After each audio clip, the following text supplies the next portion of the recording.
Bonjour à tous et bienvenue dans ce nouveau numéro de Kerfil TV. Aujourd'hui avec Rodolphe, on accueille Vincent, un membre de la team depuis maintenant quelques années. Bonjour Vincent. Bonjour.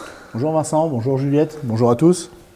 Donc comme à tout le monde, Vincent, on va demander de te présenter en quelques mots dans un premier temps. Je m'appelle Vincent Ottman, je suis moniteur guide de pêche, donc je fais partie de la team depuis sa création. Et du coup, j'ai la grande chance d'avoir fait de ma passion mon métier. Merci Vincent pour cette présentation. Mais d'où devient cette passion pour la pêche ?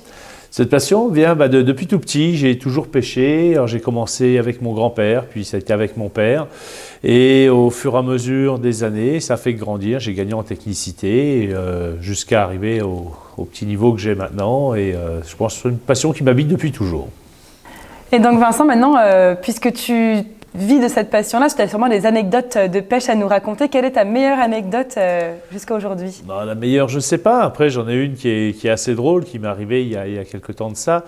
J'avais acheté une petite caméra sous-marine pour mettre sur la ligne. Et sur une pêche, du côté des Pierres Noires, au large de Brest, on pêchait le Saint-Pierre. Puis je me suis dit, tiens, je vais essayer un petit peu de voir ce qu'il y a. C'est toujours assez instructif. Et donc, je mets mes clients en pêche, j'étais autonome, ils se débrouillaient tout seuls, ça se passait bien, j'avais quelques minutes, je me suis dit, allez hop, on branche la caméra, on met dessus, je crois que j'ai mis un flamingo juste en dessous. Et du coup, je fais descendre la ligne jusqu'au fond, je remonte un petit peu après le contact du sol, et donc j'avais une belle vue plongeante sur le leurre. Je voyais le fond, j'étais assez content de l'endroit où je dérivais, parce que j'avais vraiment les roches sur le côté, après le sable, j'étais vraiment idéalement positionné. Et donc sur la vidéo, on le voit bien et j'ai un moment, j'ai un de mes clients qui m'appelle pour avoir besoin d'un petit coup de main. Donc je remonte ma ligne à toute vitesse et je me dis, c'est pas grave, je laisse tourner la caméra. De toute manière, ça va être intéressant d'avoir quand même la typologie du fond sur un peu plus longtemps sur la dérive. Je vais l'aider, je termine ce que j'ai à faire, fin de dérive, je remonte la ligne, je coupe la caméra, je range tout ça et donc on repart sur d'autres dérives. Puis le soir, arrive à la maison, je dis tiens, j'ai ma petite caméra, je vais regarder un petit peu ce que ça donne. Je mets la petite carte SD dans la tablette, puis je commence à regarder. Et là, je vois effectivement mon leurre qui descend, qui arrive au fond. C'était très bien, donc je vois le type de fond. On avait des grosses roches sur le côté, puis du sable. On voyait quelques petits poissons par-ci, par-là.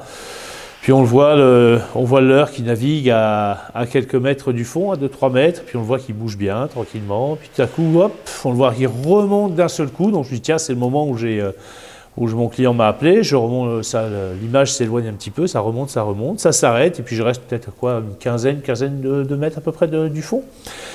Et on regarde le paysage qui défile, donc c'est toujours intéressant, on voit aussi bien, on voit les roches, on voit tout ça, on voit quelques poissons qui passent. Tout à coup, je vois deux Saint-Pierre qui commencent à s'intéresser au leurre et qui commencent à remonter vers la ligne. Donc, il faut voir, on a vraiment le leurre, on est au-dessus et on voit deux beaux Saint-Pierre qui commencent à remonter. Puis là, c'est un peu comme quand on regarde une rediffusion de match à la télé, on y croit au but jusqu'au dernier moment. Puis, allez, prenez.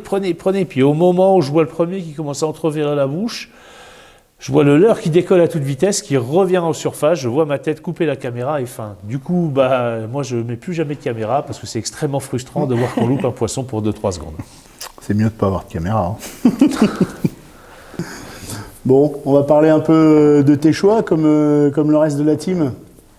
On t'a demandé de sélectionner 3 nouveautés pour nous en parler et de savoir pourquoi tu les as choisis.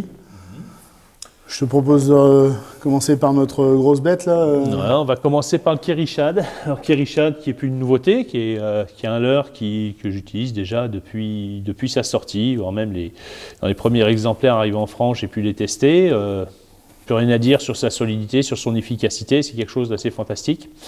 Nouveauté de cette année, ça va être les 2 coloris, et dont un qui me plaît énormément, c'est ce coloris orange-jaune. Dont les lieux sont extrêmement friands, c'est mon coloris préféré et je pense que celui-ci va faire un carton aussi dès qu'on pourra le mettre à l'eau. Ok. Monsieur le guide, une petite astuce sur l'utilisation du kéri ? Le kéri, petite astuce. Alors, dans les phases d'utilisation, je peux l'animer soit très doucement près du fond, où je vais le faire descendre, le faire taper le fond, le remonter de quelques centimètres et faire juste quelques animations assez lentes. La queue va bien bouger quand même. Et quand ça ne veut pas fonctionner, je passe à des animations beaucoup plus rapides qui supportent également. Et c'est cette alternance des deux animations lentes et rapides qui va faire que ça fonctionne quand même très très très souvent. Ok, merci. Merci Vincent. Donc peut-être maintenant nous parler de ton deuxième choix. Tu t'es tourné plutôt sur une canne cette fois-ci. Sur une canne. La petite dernière de chez Black Order, de la série Black Order, la Tochi qui est une canne casting. C'est quelque chose qui est vraiment sympa parce que ça a une puissance qui est quand même assez forte, mais par contre une sensibilité aux touches qui est assez exceptionnelle.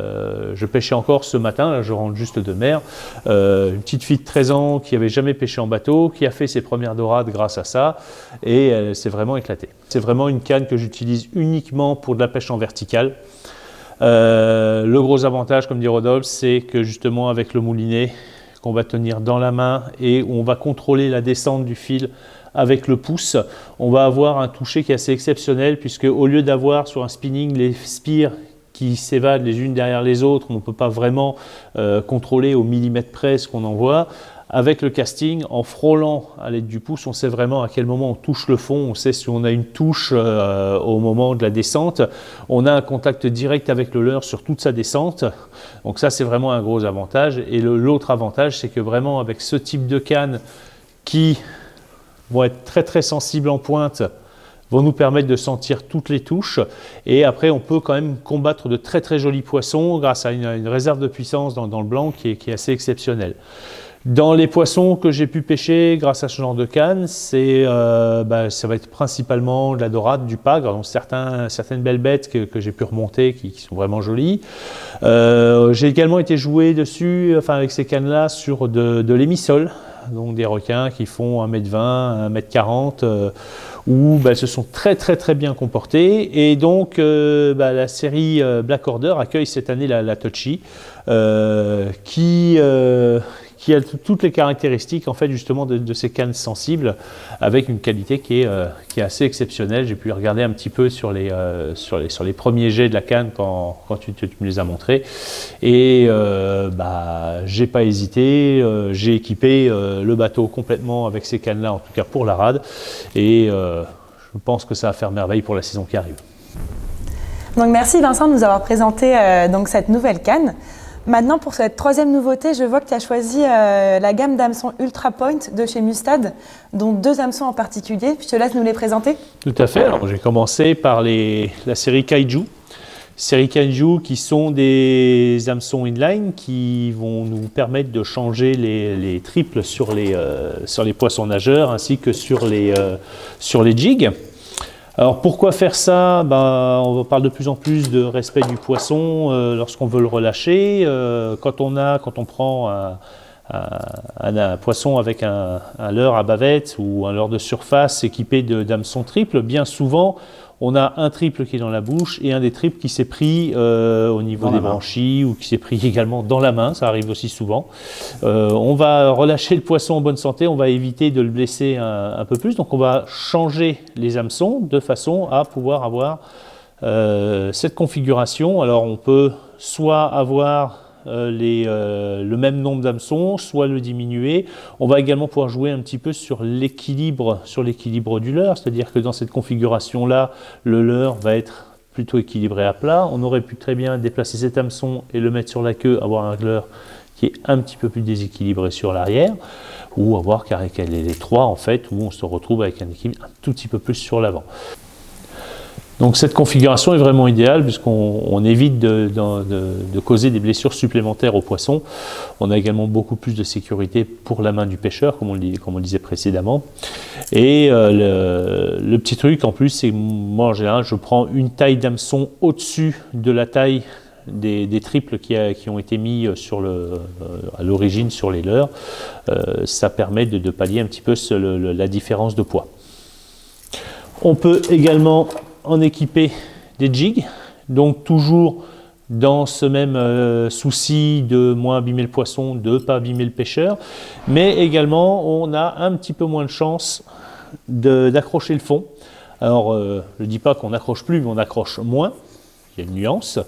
Et ça nous économise des leurres. On sait que quand même, on évite de les laisser au fond. Donc, petite précision sur l'hameçon Kaiju.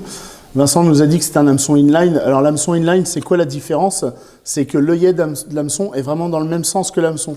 Ce qui fait que quand on va équiper un leurre, on se retrouve avec l'hameçon qui est dans la bonne position par rapport au leurre pour avoir le piquant qui reste dégagé. On pourrait réarmer le leurre avec un hameçon simple traditionnel, mais dans ce cas-là, l'hameçon ne serait pas dans le bon sens et on diminuerait quand même le risque de prise dessus. Donc l'hameçon inline est vraiment fait spécifiquement et optimisé pour réarmer les leurres et se trouver toujours dans une bonne position. Toujours dans la série Ultra Point, j'ai choisi également les Tuna Circle, des Circle Hook. Je suis amené à pêcher aussi à l'appât naturel. Alors les missoles dans le fond de la rade par exemple avec des crabes verts, mais également de temps en temps au lançon sur du lieu. Et lorsqu'on pêche à l'appât naturel, comme on va avoir tendance à retarder un petit peu le ferrage pour permettre aux poissons de bien engamer, la plupart du temps sur un hameçon classique on va avoir l'hameçon qui est pris très loin, donc on va blesser le poisson parfois inutilement en tout cas, et on va avoir des difficultés à aller chercher l'hameçon, notamment sur les missoles. Si aller chercher dans l'estomac, c'est un petit peu compliqué. Alors quand ça arrive, plutôt que de couper et de laisser l'hameçon, je préfère utiliser des circles qui eux ont la particularité de ne pas s'accrocher directement, mais d'attendre en fait le ferrage pour se prendre sur le coin de la bouche. Ce sont des hameçons, lorsqu'on les passe sur la main, on ne peut quasiment pas se piquer parce que la pointe est vraiment rentrée vers l'intérieur. Et quand le poisson va l'avaler, l'hameçon va vraiment partir à l'intérieur. Et quand on va ferrer, l'hameçon va glisser sur la paroi, se coincer sur le bord de la bouche. Quand le poisson va se retourner suite au ferrage, il va vraiment se piquer. Et c'est un hameçon qui permet de vraiment bien pêcher à l'appât naturel. Mon petit truc supplémentaire, c'est que lorsque je vais pêcher avec un lançon, pour assurer la tenue du lançon sur l'hameçon, je vais placer mon lançon et ensuite un petit carré d'élastique. Je vais couper vraiment un petit carré et le placer dessus. Ça va faire un petit arrêtoir au niveau de l'ardillon qui va permettre de bien garder le lançon en place sur tout le temps de la pêche. Donc le circle de chez Mustad là, s'appelle le Tuna Circle.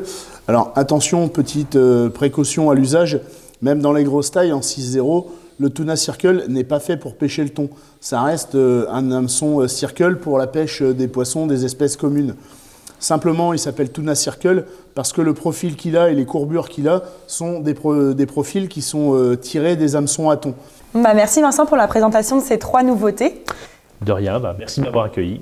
Pas de souci, on espère que cet exercice t'a plu et puis on espère te revoir très vite à bord de ton bateau. À bientôt alors. Bonne saison Vincent. Merci.